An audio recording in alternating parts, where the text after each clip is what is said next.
Am I the asshole for not adjusting our China trip to my brother-in-law's cardio limits? I recently took a trip to China with my sister, her husband Doug, their 12-year-old son, my wife, and our two kids, 11 and 9. My sister and I were born in China, but our family moved to Dallas when we were young.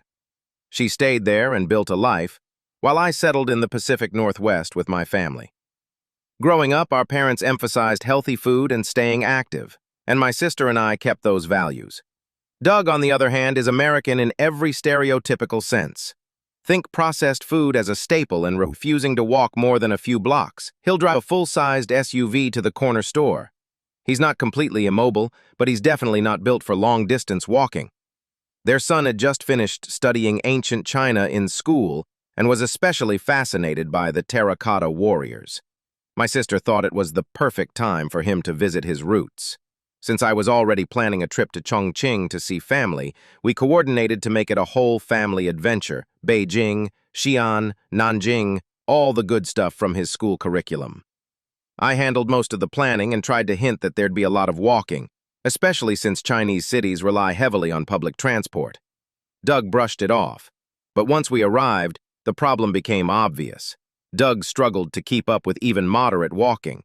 My sister often stayed behind with him, while my wife and I forged ahead with the kids to keep pace with tour groups and maximize the experience. The breaking point came at our last stop, our grandmother's hometown near Chongqing, which is basically a city made of stairs.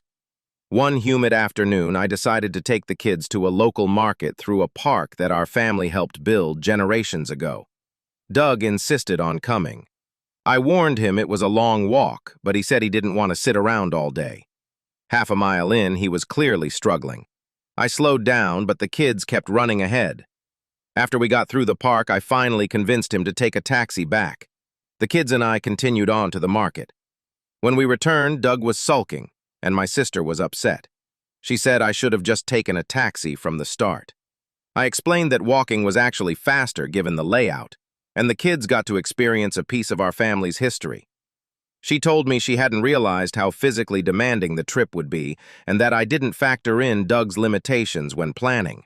Look, I could have been more mindful of Doug's fitness level, but I wasn't going to let the whole trip revolve around his limits, especially when it meant robbing the kids, my nephew included, of a once-in-a-lifetime chance to connect with their heritage.